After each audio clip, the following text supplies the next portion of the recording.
Alrighty, your last tutorial is going to be stippling. I have a love-hate relationship with stippling.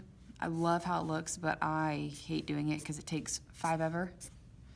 So with stippling, this first one, we're going to start, this is going to be the first one that I start doing kind of light. Typically I start in this like middle square, but for stippling it's easy to just, we know our first square is white, our next square is going to have a couple dots, the square next to it is going to have a couple more dots.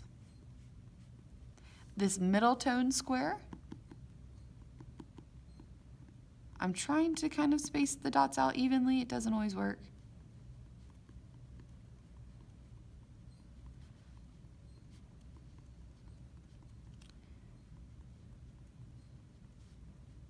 It's just kind of dots galore.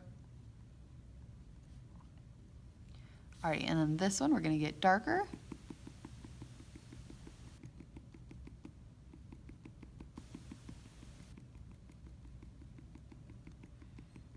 I find that if you keep your hand kind of moving a little bit, keep it not going in the same place, it goes a little faster.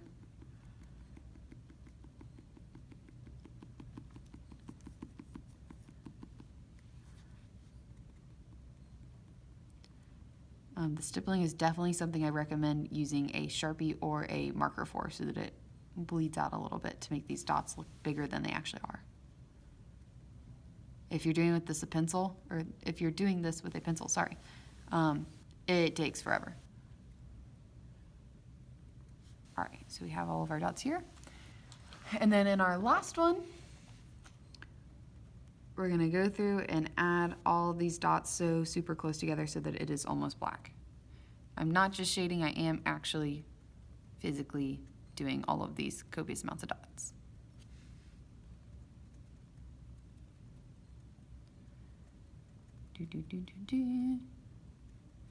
All right, so you can see that it's starting to kind of come together. All right, you get the gist here. I'm not gonna go super crazy with it. In fact, I'm probably just gonna do this half of a square so that it doesn't take super long and you guys don't get bored than you are watching this video. But you can see that the more dots I add, the darker it's gonna look. And that is my goal for you guys to take away from this. So as you're doing yours, definitely take a little bit more time than I did. I mean, we're at 2 minutes and 45 seconds. So yours, if you're done in 2 minutes and 45 seconds, you have probably not done enough dots. But boom, and I would finish out this whole square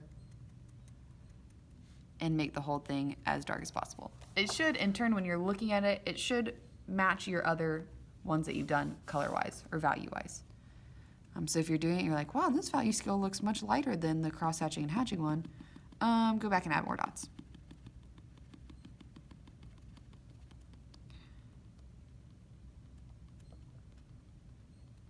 Alrighty, and I'll add a finished picture of this to your slideshow so that you can see what all of these values look like as they're totally done. But best of luck, kiddos. You're gonna do great.